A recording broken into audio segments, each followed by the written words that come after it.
parceiro.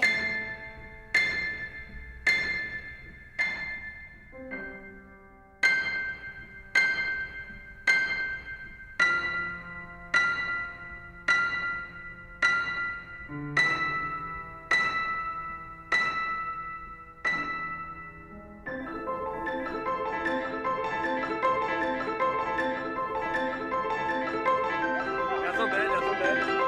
Calma aí, ó, Carla Zambelli.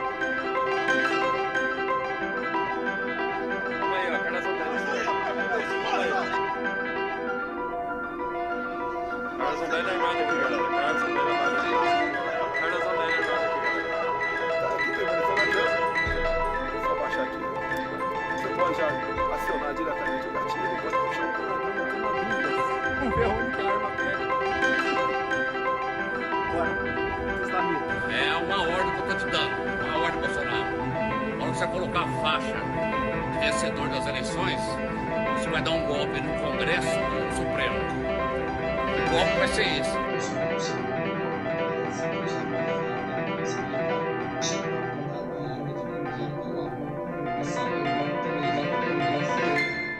A extrema-direita segue se armando e isso já não é novidade para mais ninguém. A questão é: e você, camarada? Bom, nós estamos. Nossa revolução será construir o primeiro clube de tiro e autodefesa de esquerda do Brasil e inaugurar o debate com o questionamento que é o título desse vídeo. Por quê? A esquerda precisa se armar. Para responder essa pergunta, precisamos analisar o cenário brasileiro e internacional. Enquanto a direita acumula armas e conspira nas sombras, uma grande parcela da esquerda e dos movimentos sociais ainda trata a autodefesa como um tabu perigoso. Mas e se abominar as armas não for uma virtude, e sim uma vulnerabilidade estratégica? E se na verdade se armar for uma questão, no final de todas as contas, de sobrevivência política? Esse debate, afinal, não é meramente teórico. É um debate manchado de sangue. A história recente do Brasil é um cemitério de quem ousou resistir. Marielle Franco, Mestre Moa do Catendê, Chico Mendes, Dorothy Stang, Bruno Pereira e Dom Phillips, Marcelo Arruda, Paulo Paulino Guajajara. São nomes e vidas que se foram, não são apenas estatísticas. E os números ainda confirmam essa tragédia. Segundo a pesquisa Violência Política e Eleitoral da ONG Justiça Global, entre 2016 e 2022 foram 122 assassinatos políticos no Brasil. Só entre 2023 e 2024, mais de 33 pessoas foram executadas por motivações políticas ou ideológicas em território brasileiro. Entre os partidos das vítimas, PT e PSOL representam mais de 1/4 dos casos. No campo, a situação daqueles que lutam por um pedaço de solo brasileiro é ainda mais alarmante. Segundo dados da Comissão Pastoral da Terra, só em 2018, mais de 960 mil pessoas estiveram envolvidas em conflitos por terra no campo. Agora, faça a pergunta que a direita não quer responder. Quantos militantes de direita ou extrema-direita foram assassinados por motivação política na última década no Brasil? A resposta é: absolutamente nenhum. Essa violência é assimétrica, tem um alvo claro. A esquerda, os pobres, os indígenas, os quilombolas, as mulheres, a comunidade LGBTQIAP+, os negros, os imigrantes, nossos familiares, amigos e camaradas. Todos nós estamos na linha de tiro. Enquanto isso, a carência de um mártir de direita no Brasil levou alguns lunáticos a chorarem por Charlie Kirk e a repetirem toda a narrativa da suposta violência política da esquerda. Como se aquele caso tivesse acontecido em território brasileiro, e como se o atirador não fosse também um militante de extrema-direita. Mas claro, essa narrativa da violência da esquerda contra a direita no Brasil é completamente falsa. A violência por aqui tem um lado bem definido. O exército, as forças do Estado e os aparatos de repressão como um todo não se colocam e nunca se colocaram ao lado do povo ou da esquerda. Estão integrados ao aparato da direita e são forças controladas por aqueles que estão bem acima de nós. Portanto, confiar até as últimas consequências no Estado democrático de direito é ilusório. Quando mais precisamos, o Estado recua ou reprime. Há quem diga também que apenas o Estado deve ser o único detentor das armas e do monopólio da força. Mas precisamos nos perguntar: qual Estado? Esse Estado, que é capitalista, opressor e violento? O mesmo Estado cujo monopólio da força foi usado na ditadura militar, nas chacinas do campo, na repressão às periferias? Confiar cegamente que esse aparato vai nos proteger é uma ilusão perigosíssima. Da ditadura militar às chacinas de Eldorado dos Carajás e Corumbiara, fica evidente: o monopólio estatal das armas foi e continua sendo usado contra a esquerda e contra qualquer mobilização popular dos pobres e oprimidos da sociedade. Como se já não bastassem as armas e a violência do próprio Estado, o governo Bolsonaro ainda abriu uma brecha legal, facilitando também o armamento civil. A extrema-direita entrou nessa brecha e se organizou massivamente em clubes de tiro, movida e unida por ódio e ressentimento, cultivando nos estandes uma cultura masculinista, anticomunista, indisciplinada e por muitas vezes criminosa. E nós, camaradas? A lei é a mesma para todos. Se eles podem usar a legalidade para se armar, por que a esquerda não pode usar a mesma legalidade para se defender? E essa ideia também não é novidade. Nos Estados Unidos dos anos 60, os Panteras Negras, sob a liderança de Huey Newton e Bob Seale, identificaram brechas nas leis de armas da Califórnia. Eles se armaram legalmente para patrulhar as comunidades e confrontar a violência e a perseguição da polícia e dos supremacistas brancos. O impacto foi imediato. Pela primeira vez, negros se colocavam de igual para igual perante as forças de opressão e perante aqueles que outrora os havia escravizado. O Estado, claro, reagiu com assassinatos, repressão e as primeiras leis anti-armamentistas em território norte-americano, mas o legado já estava feito. Mesmo brutalmente atacados pelo COINTELPRO, pela CIA e pelo crack, os Panteras Negras deixaram lições de dignidade, disciplina e organização popular armada. Ainda hoje, nos Estados Unidos, diversos grupos pró-armas começam a se organizar dentro da esquerda, se preparando e se armando para o futuro cada vez mais sombrio daquele país. Movimentos como a Socialist Rifle Association, o Red Rifle Collective ou Army of Friends representam alguns dos agrupamentos armados da esquerda antifascista norte-americana, se preparando e buscando formas de se proteger diante de um conflito interno cada vez mais próximo. Ainda que as leis norte-americanas sejam mais permissivas quanto às armas de fogo, o pretexto da esquerda se armar por lá é o mesmo do que por aqui. Se as armas existem e os nossos opositores políticos estão dispostos a usá-las, então devemos fazer o mesmo. Além da extrema-direita armada e organizada, surge no cenário nacional e internacional um novo tipo de agente: a instabilidade política. O regime de Donald Trump oficializou seu caráter fascista, classificando todo o movimento Antifa como um grupo terrorista, e acendeu o alerta, que na verdade já estava aceso, mas agora já não dá mais para ignorar. Uma nova onda nazi-fascista vem aí. Não tenhamos mais pudor em proclamar: os Estados Unidos da América agora já constituem um Estado fascista e criminoso, disposto a iniciar guerras contra outros povos e contra o seu próprio povo. Diante da maior ameaça ao mundo desde Adolf Hitler, agora é preciso encontrar formas de resistir e existir. O Brasil não tem o respaldo de uma segunda emenda como os norte-americanos lá de cima, mas podemos citar um bom exemplo de autodefesa armada e popular no Brasil. É o caso dos Guardiões da Floresta, um grupo de autodefesa formado por indígenas do povo Guajajara, no Maranhão, cuja missão é proteger a comunidade da terra indígena Araribóia, considerada uma das áreas mais pressionadas pelo desmatamento e pelas invasões ilegais na Amazônia.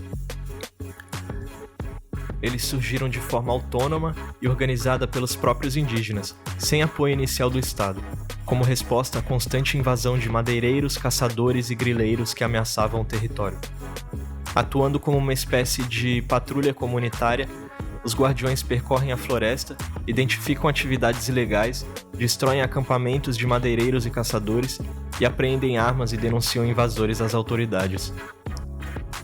Embora não possuam um armamento sofisticado como as forças do Estado, eles costumam andar armados com arcos, flechas, facões e, em alguns casos, espingardas ou rifles adquiridos de forma comunitária para garantir sua segurança. Confrontos armados também não são raros. Incontáveis indígenas já foram assassinados em trocas de tiros com invasores. O ápice foi em 2019, quando Paulo Paulino Guajajara, uma das lideranças mais proeminentes e combativas do grupo, acabou morto durante um confronto armado com madeireiros clandestinos. Eles, né, pessoas que lutam, né, lutaram, né, deixaram isso aqui pra fora. E a gente acaba, né, desse jeito aqui, ó. Eu sou o próximo também, nós tudinho aqui. Nós estamos sendo ameaçados, nós estamos sendo perseguidos. Nós não sabemos por qual razão, por qual motivo nós estamos sendo assassinados. Só por nós defender nossa terra, que é a nossa mãe, né? Sempre está aí lutando junto com a gente. E essa eu sou o próximo também. Eu vou acabar desse jeito também. Dizer que não morreu lá na terra dos outros, não. Dizer que morreu aqui dentro do nosso território Araribóia. Para alguns povos e em alguns lugares desse vasto Brasil, estar armado e saber se proteger e proteger a sua comunidade não é uma questão de mera escolha ou puro apelo estético. Trata-se de simplesmente sobrevivência. Lênin afirmou certa vez em O Programa Militar da Revolução Proletária: uma classe oprimida que não aspirasse a aprender o manejo das armas, essa classe oprimida só mereceria ser tratada como os escravos. O novo poder é apenas um entre os inúmeros exemplos atuais e também históricos de que as armas, quando usadas por povos oprimidos, podem ser instrumentos de libertação ao invés de violência. E é somente através dessa libertação e de uma paz armada, como resultado de uma necessidade da esquerda e dos povos oprimidos de equilibrar a balança das armas e redistribuir as relações do poder armado no Brasil, é que será possível enfrentar a violência e os demais desafios colocados para o nosso futuro. As ameaças de nazistas e fascistas às vidas de militantes do nosso campo político não podem passar em branco como um simples blefe. São apenas reflexos? Sim, mas são reflexos de uma onda global autoritária e belicista contra a esquerda e os movimentos antifascistas, crescendo cada dia mais. O perigo é real e o equilíbrio dessa balança se faz extremamente urgente. Afinal, uma esquerda desarmada diante de inimigos armados corre o risco de simplesmente nem existir. Todos nós sabemos como essa história termina, e para a esquerda e sobretudo para os comunistas, a história quase sempre não termina muito bem. Soma-se a isso os diversos conflitos e ameaças globais que agora infestam os continentes do globo. Os Estados Unidos ameaçando com tarifas e até mesmo invasão militar nações soberanas como o Brasil e a Venezuela. Guerras e regimes autoritários se espalhando rapidamente como um vírus a infectar o que resta das democracias ao redor do mundo. Ora, uma nação soberana não pode contar apenas com um exército para se defender de uma injusta agressão externa. O povo brasileiro também deve ser participante ativo de uma eventual defesa do Brasil. E um povo fraco, desorganizado e sobretudo desarmado diante de uma invasão militar externa não pode sequer se defender, quanto mais defender o seu próprio país. A Venezuela, nossa vizinha, é o exemplo mais evidente de que a população deve estar preparada para uma eventual agressão externa. Enquanto os gigantescos navios de guerra dos Estados Unidos espreitam Caracas e as praias da Venezuela, a população está se armando e sendo instruída pelo exército no manejo de armas de fogo e demais instrumentos de guerra. A síntese é clara: você não escolhe o seu inimigo, os motivos do seu inimigo, os métodos ou as ferramentas que o inimigo usará contra você. Mas você pode, certamente, escolher o quão preparado você vai estar para quando tiver de enfrentá-lo.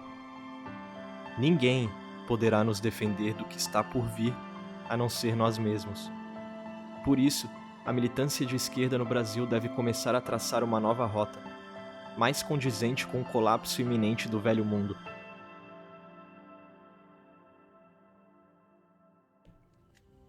Um novo caminho que nos ensine a atirar, a defender a nós mesmos e aos nossos e a repelir qualquer tipo de injusta agressão, interna ou externa. O que propomos é o oposto do cidadão de bem armado, movido por medo, ódio e rancor. Nosso horizonte é a paz armada, não para iniciar conflitos, mas para dissuadir os inimigos da paz a não tentarem sequer iniciar um conflito. É sobre criar uma rede nacional de clubes de tiro populares e centros de defesa para transformar o fortalecimento individual em força coletiva, gerando uma massa militante que possa prontamente reagir e resistir a qualquer cenário. Espaços legalizados e seguros para aprender não apenas a atirar, a lutar e a sobreviver, mas aprender também primeiros socorros, direito, táticas de desescalamento de conflitos e o que mais for conveniente no que tange saber se defender e estar preparado. E como armar-se para nós também é assumir uma identidade cultural de resistência, o novo poder também tem como objetivo o resgate dessa identidade. De Emiliano Zapata a Carlos Marighella, da Comuna de Paris ao Quilombo dos Palmares, da Revolução Francesa à Revolução Russa, dos partisãs antifascistas aos revolucionários que libertaram o continente africano, todos eles pegaram em armas.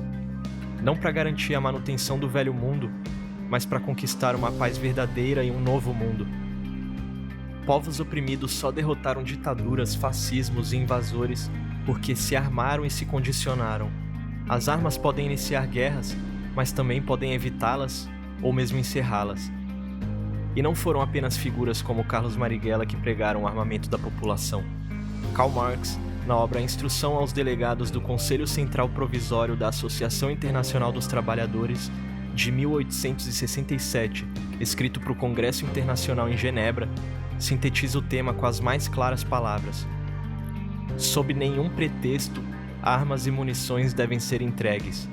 Qualquer tentativa de desarmar a população deve ser frustrada, por força, se necessário. Marx e Marighella também não foram os únicos a declararem o direito à autodefesa armada dos povos oprimidos e ameaçados. Até mesmo Jesus Cristo, diante do cenário de perseguição e morte que se avizinhava dias antes da sua prisão, ordenou a seus discípulos que comprassem espadas, dizendo: "Quem não tem espada, venda a sua capa e compre uma." Jesus pregava a paz, mas também não tirava o valor de uma espada, porque a autodefesa e o direito à vida é um direito humano, sagrado, universal e inalienável. O que Jesus realmente abominava era a violência, gratuita e injusta. Proteger a vida e a comunidade, à mão armada se necessário, não deve ser considerado em hipótese alguma violência. É um dever sagrado e uma obrigação histórica. Está amparada não apenas pela Constituição e pelas leis brasileiras, mas também pela Bíblia, pela Constituição dos Estados Unidos da América, pela Carta da ONU de 1951, pela Declaração Universal dos Direitos Humanos e até mesmo pela Suma Teológica de São Tomás de Aquino. Se a legislação brasileira permite que os cidadãos aprendam a atirar, obtenham a posse e o porte de armas de fogo e a prática do tiro esportivo como um todo, o caminho deve ser bem claro para os comunistas: usar a legalidade contra o sistema, jogando conforme as regras do próprio sistema. Enquanto o nosso velho mundo colapsa e o novo tarda a nascer, temos que decidir: vamos enfrentar a próxima onda nazifascista com flores ou com a capacidade material de nos defendermos? A escolha é entre vulnerabilidade e a garantia de que estaremos vivos para construir o amanhã. E esse amanhã começa a nascer aqui e agora. E para nós só pode ser alcançado através de formação, disciplina, defesa pessoal, comunidade, segurança pública do povo e organização popular. Vamos proporcionar o tiro enquanto esporte, cultura e instrumento de autodefesa, as artes marciais e a defesa pessoal enquanto ferramentas de proteção, e a disciplina e a legalidade como os norteadores das nossas ações. Acreditamos que a esquerda brasileira deve aprender, para ontem, a se defender. Se as armas são caras, devemos baratear. Se não sabemos atirar, devemos ensinar. Se a direita e os homens de bem saem por aí assassinando e perseguindo sem pudor, matando esposa, matando gente em briga de trânsito, nosso papel deve ser exatamente o oposto: ser o contraponto ético e moral ao uso incorreto e violento das armas de fogo. Os comunistas brasileiros precisam de um clube de tiro e nós vamos construí-lo juntos. Existe uma frase famosa que circula por aí, porém sem autoria, mas que geralmente costumam associar a Karl Marx: o último capitalista que pendurarmos será aquele que nos vender a corda. Se Marx realmente disse isso, não sabemos. O que realmente sabemos é que se as armas estão sendo vendidas pela burguesia, tal como as cordas já são vendidas, então cabe a nós usá-las. Mais do que pegar em armas para tentar golpes de Estado ou assassinatos políticos como faz a extrema-direita, pegaremos em armas para sobreviver e para defender os nossos. Afinal, a única resposta adequada a uma violência armada é uma defesa igualmente armada. Pela nossa sobrevivência, pela nossa história, pelo nosso futuro. É por isso que a esquerda precisa se armar.